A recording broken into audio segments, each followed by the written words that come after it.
ఏం కావాలనా? గుడ్డుతో ఏం కావాలి? ఆమ్లెట్ కావాలా? సరే నీకు ఆమ్లెట్ చేస్తా. పెట్టు, ఆడబెట్టు, పెట్టు, దీని మీద పెట్టు, ఆమ్లెట్ చేసిస్తా. ఓకేనా? ఆమ్లెట్ కావాలని ఎట్లా ఏడుస్తుంది చూడ, ఎట్లా ఏడుస్తుందో చూస్తున్నాను కదా. ఈమె కోసం ఇప్పుడైతే ఆమ్లెట్, పాపకైతే ఆమ్లెట్ అంటే ఇష్టం కాబట్టి ఆమె కావాలంటుంది. ఎగ్స్ అయితే బ్రేక్ చేసేసుకొని ఉప్పు, కారం, ధనియాల పొడి, అల్లం వెల్లుల్లి పేస్ట్ వేసి బాగా కలుపుకోవాలి. ఎంత మంచిగా కలుపుకుంటే అంత టేస్ట్ అయితే వస్తుంది కాబట్టి కొంచెం ఆయిల్ వేసుకొని మంచిగా కలుపుకొని అయితే కలుపుకున్నా. మనం అయితే ముందుగా కలిపి పెట్టుకుంటే 10 మినిట్స్ తర్వాత వేసుకుంటే చాలా టేస్ట్ అయితే వస్తుందంట. అయితే నేనైతే ఆమ్లెట్ వేసి ముందు ఫస్ట్ అయితే ప్యాన్ వేడి చేసి దాని తర్వాత ఆయిల్ వేసినాకనే వేసిన, ఎందుకంటే లేకపోతే అతుక్కోపోతే తీయడానికి రాదు కాబట్టి ఫస్ట్ ప్యాన్ మీద ఆయిల్ వేసి తర్వాత మంచిగా ఇది చేసుకొని మా పాపకైతే పెట్టేసి, తీసుకో తిను, తీసుకో కూర్చో తిను. ఆమ్లెట్ బాగుందా లేదా చెప్పు నాకు.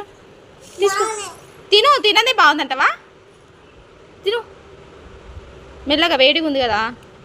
బాగుందా కదా మా పాప యాక్టింగ్ ఎంత క్యూట్గా అంటుందో. ఆమ్లెట్ దొడ్డుగా వేస్తే చాలా మంచి టేస్ట్ అయితే వస్తుంది కాబట్టి ఇలా అయితే వేసి